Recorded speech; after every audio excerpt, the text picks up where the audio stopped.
Welcome back. It's now time to go in depth. It's election day in St. Lucia. Analysts speculate that the election called several months early was destined to ensure a victory regardless of how marginal to the ruling St. Lucia Labour Party.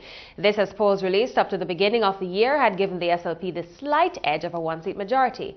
Could this hold true, or will the trend of change of government, which has swept the Caribbean since last year, except for one country, continue with St. Lucia? We get an update now from political analyst Mr. Peter Wickham. Welcome to Indepth, Mr. Wickham. Hi, good evening. Good to be with you. Hi. Now, first of all, it has been quite a rainy day in St. Lucia. Do you think that had any effect on the voter turnout today?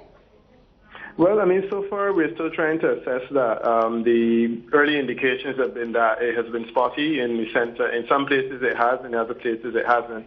So there were a couple of reports from some polling stations that there was no activity close to 5 in the afternoon, but then others said that, it was normal and relatively heavy polling. So I don't think the rain was too much of a problem, but maybe in some select areas it could have been.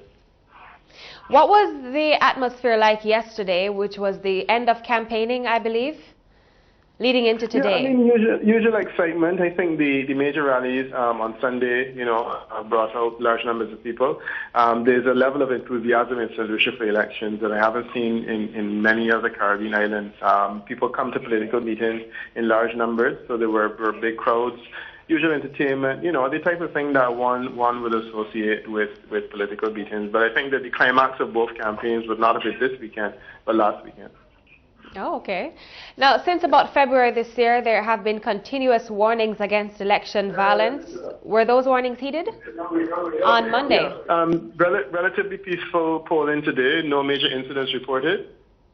So it would be, it could be considered a peaceful election. There was really nothing of any significance that was being seen or was being reported, and that's a good thing. I noted the Prime Minister also said that he was happy with the way things turned out. Now, we've been seeing these warnings from February this year. What motivated those warnings? Does St. Lucia have a history of violent elections? Not really. I think there's a lot of tension. I think that was the concern. There was a lot of tension. There was this infamous impacts report, which was extrajudicial violence or extrajudicial killings on the part of the police force that had not been acted on. And there were a lot of other tension points, high levels of unemployment, and also big concerns about crime. And I think the feeling was that it could have materialized into election violence, but fortunately it worked out well, and that did not happen. Now, we note in reports that there was an arrest in one of the constituencies, and there is also the accusation that members of the UWP were handing out monies to voters. Have any of those accusations been confirmed? It's funny because I was actually on the air for the better part of the night, and this is the first I'm hearing about it. So I'm not sure how credible the reports are. I don't know if there's a whole lot into it, but we have not heard in terms of our own broadcast. We were on the air from just after 4 of anything of that type happening. But I'm not saying it didn't happen. I'm just saying that perhaps it was not as big a deal as was being suggested.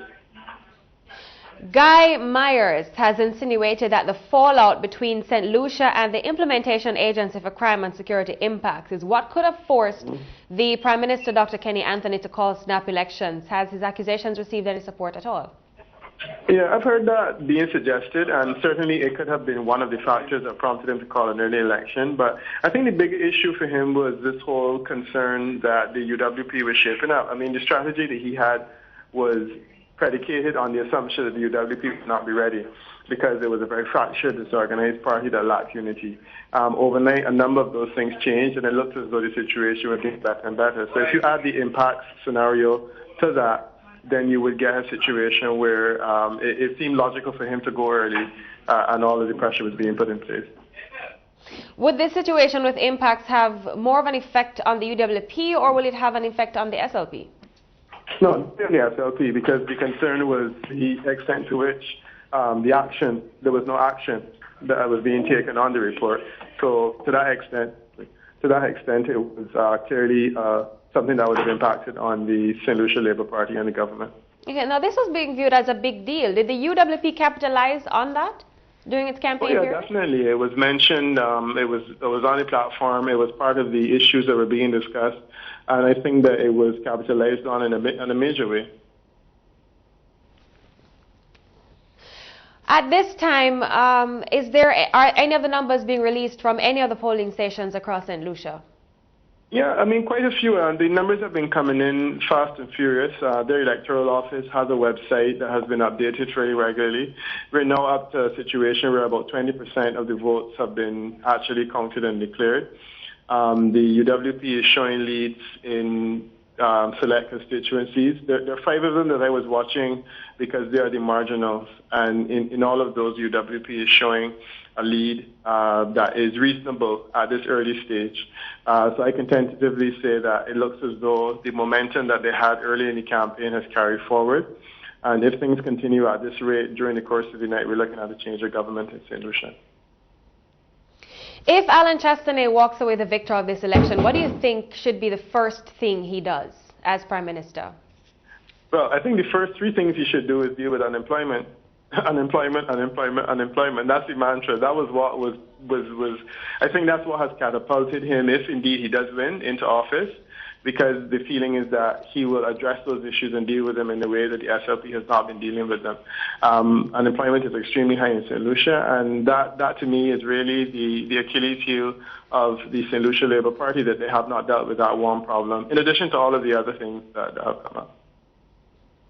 And should Dr. Kenny Anthony retain office, what do you think he should start working on, the very first thing that he should start working on as Prime Minister?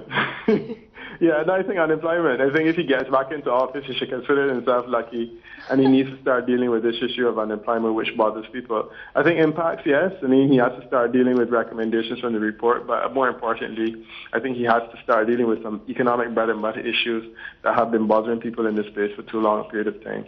The other thing that Dr. Anthony would need to start doing is to look at his retirement plan. Already, he has promised that this would have been his last election, and certainly if he does survive it, I think he needs to look and make sure it is. Okay, thank you so much for joining us, Mr. Wickham. My pleasure. Good to chat with you.